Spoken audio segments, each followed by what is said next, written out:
مسیح میں میرے بہن اور بھائیوں، آپ سب کو میرا سلام۔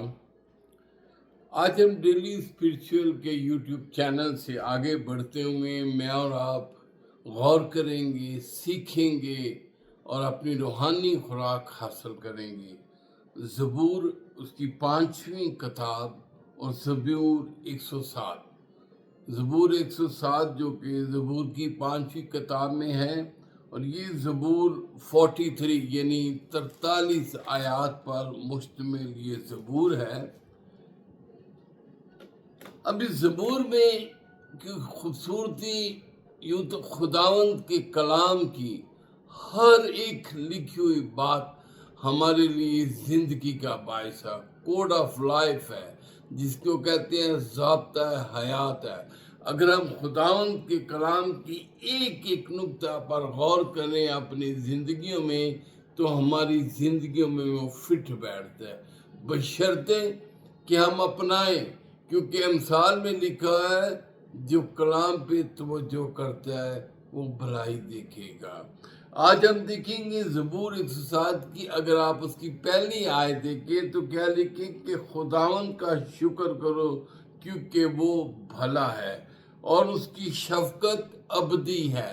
خداوند کا شکر کرو کیونکہ وہ بھلا ہے اور اس کی شفقت ابدی ہے۔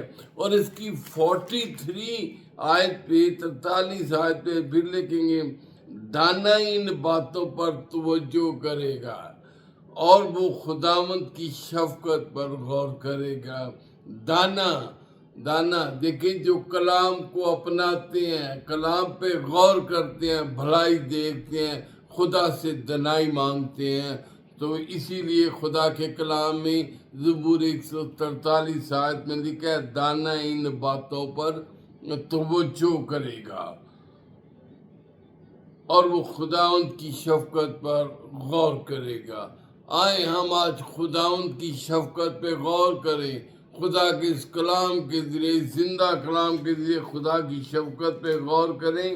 اور کیا لکھا ہوا ہے اس کی مختلف آیات میں، اس اگر زبور میں آپ دیکھیں تو خداوند ہمیں مصیبت سے رہائی دیتا ہے، خداوند ہماری پیاسی ترستی انسان کو سیر کرتا ہے، خداوند سمندروں میں جانے والوں کو، مصیبتوں میں پھنسے ہوئوں کو، سفر میں جانے والوں کو، سمندر کی لہروں میں پھنسے ہوئوں کو مشکلات سے رہائی دیتا ہے۔ خداوند بھوکوں کے لیے شہر بساتا ہے۔ ہم اس کی چند آیات پہ غور کریں گے جہاں کی کیا لکھے ہے۔ 4 آیت پہ لکھے ہیں وہ بیابان میں صحرا کے راستہ پر بھٹکتے ہوئے ان کے بسنے کے لیے کوئی شہر نہ ملا، اور وہ بھوکے اور پیاسے تھے اور ان کا دل بیٹھا جاتا تھا۔ تب اپنی مصیبت میں انہوں نے خداوند سے فریاد کی اور اس نے ان کے دکھوں سے رہائی بخشی۔ جب ہم مصیبت میں ہوتے ہیں، جب ہم مشکلوں میں ہوتے ہیں تو خداوند ہی ہے جو ہمیں رہائی بخش سکتا ہے، انسان نہیں۔ دیکھیں انسانوں کی طرف اپنی آس امید نہ لگائیں، صرف اپنے زندہ خدا پہ اپنی آس اور امید لگائیں۔ اور 9 آیت میں لکھا ہے کیونکہ وہ ترستی جان کو سیر کرتا ہے اور بھوکے کی جان کو نعمتوں سے مالا مال کرتا ہے، اور بھوکے کی جان کو نعمتوں سے مالا مال کرتا ہے۔ ہم جو بھوکے ہیں، ہم جو مصیبت میں ہیں، ہمیں خداوند کی طرف رجوع لانا ہے۔ پھر اگر ہم اس کی 19ویں آیت پہ غور کریں تو کیا لکھے، تب وہ اپنی مصیبت میں خداوند سے فریاد کرتے ہیں اور وہ ان کو ان کے دکھوں سے رہائی بخشتا ہے، ان کے دکھوں سے رہائی بخشتا ہے۔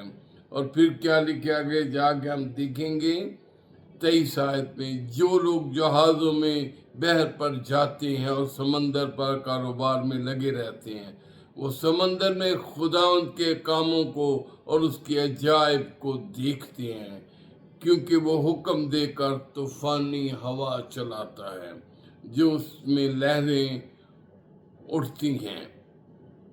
وہ آسمان تک چڑھتے اور گراہ میں اترتے ہیں، پریشانی سے ان کا دل پانی پانی ہو جاتا ہے، وہ جھومتے اور متوالے کی طرح لڑکھڑاتے ہیں، ہراوس باختہ ہو جاتے ہیں۔ اور پھر کیا لکھا، تب وہ اپنی مصیبت میں خدا ان سے فریاد کرتے ہیں اور وہ ان کے دکھوں سے رہائی بخشتا ہے، اور وہ ان کو ان کے دکھوں سے رہائی بخشتا ہے۔ وہ آندھی کو تھما دیتا ہے اور لہریں موقوف ہو جاتی ہیں، تب وہ اس کے تھم جانے سے خوش ہوتے ہیں۔ دیکھیں، جب بھی ہم مشکلوں میں ہیں، جب بھی ہم مصیبتوں میں ہیں، جب بھی ہم پیاسے ہیں، جب بھی ہم بھوکے ہیں، جب بھی ہم پریشان ہیں، اگر ہم نے پکارنا ہے تو صرف اپنے خدا کو پکارنا ہے، اس کا انتظار کریں، کیونکہ وہ ترستی جان کو سیر کرتا ہے۔ اور پھر دیکھیں 35 آیت میں، وہ بیابان کو جھیل بنا دیتا ہے اور خشک زمین کو پانی کے چشمے، وہاں وہ بھوکوں کو بساتا ہے تاکہ بسنے کے لیے شہر تیار کریں، بسنے کے لیے شہر تیار کریں۔